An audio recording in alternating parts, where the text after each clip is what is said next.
to the Lord who has chosen her, who shines forth in his Virgin, our Mother, St. Clare. I think it's a small miracle of God's grace that I'm even here. When I was in third grade, I got the first nudge to be a religious. I was confirmed in third grade, and the bishop came in, of course, and said, "How many of you want to be sisters and priests?" And of course, everybody's hand went up. And even at 9 years old, I thought, I'm really going to do this. I'd have to say that my life took a turn, a very traumatic turn. When I was in high school, my father wanted me to go to college and not pursue anything with religious right then, in terms of he wanted me to have a background in case it wasn't for me. So I went to college. My first month in college, he was supposed to come home and pick me up, and a bunch of my friends that were from the same high school for homecoming. Well, he had a massive heart attack that morning. And of course, that kind of changed my life drastically. 1 month later, my mother was diagnosed with ovarian cancer, and she was not healthy either.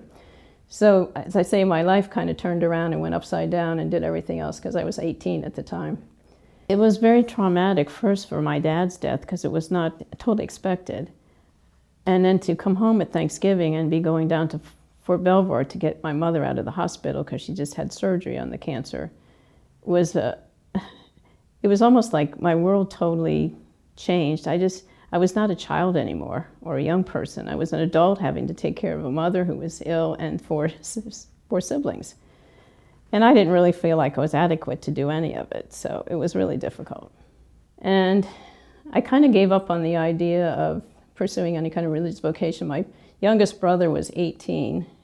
He was 17. My sister was 18, and I had to take care of both of them. The other two siblings were sort of on their own. I just gave up on the idea. I didn't think God wanted me there. The circumstances of my life were so different. And being a military family, we weren't anywhere close to our family. Most of them lived in upstate New York. So I continued on. I went into teaching. After my mother died, I had been what I call a surface Catholic. I did all the things I was supposed to do, but there really wasn't any depth to it. For me, it was going to Mass on Sunday, confession maybe once or twice a year, having a belief in God, but not really depending on Him or looking to Him when I really needed things. The prayer to Our Lady, the Memorare, when I was really in trouble or something I needed, I would go back to that prayer because I remembered that from my youth. And after my mother died, I was going through her things, and of course I found some of her religious things, and there was one rosary there that really kind of attracted me, and she had Father Peyton's rosary book, so I was looking at that. So I think in her prayers probably, plus my having to go through her things, it pulled me back into moving toward a more deeper relationship with our Lord, yeah.